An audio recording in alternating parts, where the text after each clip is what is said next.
Assalamualaikum warahmatullahi wabarakatuh. Halo semua, bertemu lagi dalam video Pak B.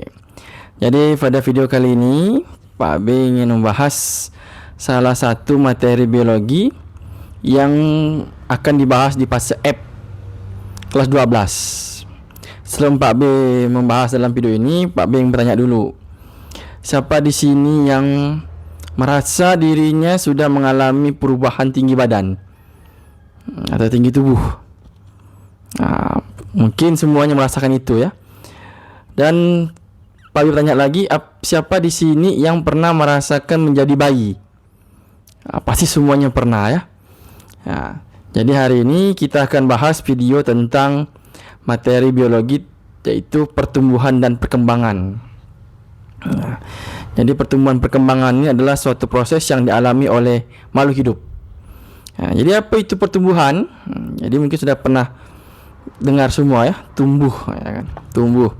Jadi pertumbuhan itu berdasarkan literasi atau literatur atau referensi, itu adalah proses biologi peningkatan atau penambahan dalam bentuk mungkin fisiknya bertambah tinggi ya kan? Masanya tambah berat ya kan? Dan besar. Jadi ada proses biologi yang menempatkan posisi penambahan tinggi, besar, berat, yang tidak bisa kembali lagi dalam posisi semula atau irreversible, dan dapat diukur atau kuantitatif. Jadi posisi pertumbuhan itu adalah secara seringkas itu proses biologi di mana terjadi penambahan fisik dalam bentuk tinggi, berat, massa besar, kan? Yang tidak bisa kembali lagi dalam bentuk semulanya atau irreversible, dan dapat dihitung atau dapat diukur, artinya kuantitatif. Contohnya apa Pak B? Contohnya misalnya kalau daripada diri kalian masing-masing ya. Pada misalnya Pak B nih, Pak B mengalami pertumbuhan, yaitu Pak B mengalami perubahan tinggi. Dulu tinggi Pak B waktu SD mungkin ya tidak setinggi sekarang, kan? Terus besar Pak B dulu, besar anak bayi dengan ketika Pak B masih bayi dengan Pak B yang sekarang pasti berbeda, dan tak bisa posisi Pak B tak bisa kembali di posisi besarnya bayi, ya kan?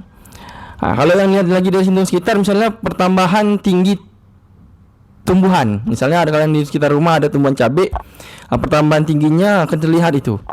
Misalnya minggu pertama masih dalam bibit itu, dalam benih semai, mungkin paling tingginya bisa lah mencapai 2 minggu itu mungkin 2 cm, kemudian bertambah terus sampai mungkin bisa hampir 30 cm. Jadi dan tidak bisa posisinya kembali lagi kecuali dia sudah mengalami kematian atau tidak tumbuh lagi. Jadi posisi pertumbuhan itu tidak bisa kembali posisi semula dan bisa diukur. Terus Perkembangan ini berbeda dengan pertumbuhan. Jadi perkembangan ini proses biologi, kalau menurut referensi yang Mbak B dapat simpulkan, itu proses menuju ke pematangan atau kedewasaan. Kalau Pak B bisa, pemahaman Pak B itu menuju ke suatu yang lebih kompleks atau lebih sempurna. Jadi proses biologi yang membuat makhluk hidup itu menjadi lebih sempurna, lebih dewasa, lebih kompleks dari kondisi sebelumnya. Perkembangan ini tidak bisa kembali di posisi semula. Perkembangan ini bisa kembali posisi semula, itu namanya reversible. Apa bukti ya Pak B? Contohnya dengan posisi manusia ya.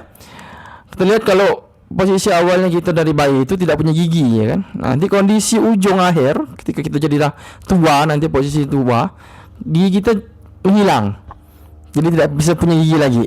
Jadi itu seperti bayi lagi kan. Atau daya pikirnya mudah lupa atau susah bicara seperti posisi bayi. Kalau kita melihat manusia mungkin agak lambat melihat perubahan posisi balik semulanya. Coba lihat di tumbuhan yang awalnya biji, nanti posisi akhirnya dia akan balik ke biji lagi. Jadi perkembangan itu reversible. Dia tidak dapat diukur dengan pengukuran kuantitatif, tapi dilihat dengan kualitasnya atau kualitatif. Jadi perkembangan itu secara umum itu proses biologi menuju pematangan atau kedewasaan, atau dengan kata lain itu kalau pemahaman Pak B ya, proses biologi yang membuat makhluk hidup itu semakin kompleks, semakin sempurna, yang reversible dan dapat diukur, dan dapat reversible dan kualitatif. Artinya datanya kualitasnya, bukan dari angka. Contohnya habis sekitar lingkungan sekitar. Contohnya nih, dulu kalau kita lihat tumbuhan lah dulu ya, tumbuhan yang lebih nyaman dilihat. Kalau tumbuhan itu misalnya di awalnya dia tidak punya daun, jadi muncul daun. Terus tidak ada muncul daun, semakin dia makin sempurna, muncullah bunga yang awal tidak punya bunga. Jadi munculnya organ tambahan yang semakin membuat tumbuhan itu kompleks. Atau pada manusia, pada manusia kalau terlihat awal perkembangan manusia dalam tubuh ibunya itu awalnya tidak ada tangan, kaki dan lain-lain. Ya jadi perkembangannya dilihat ada muncul kaki dan tangan.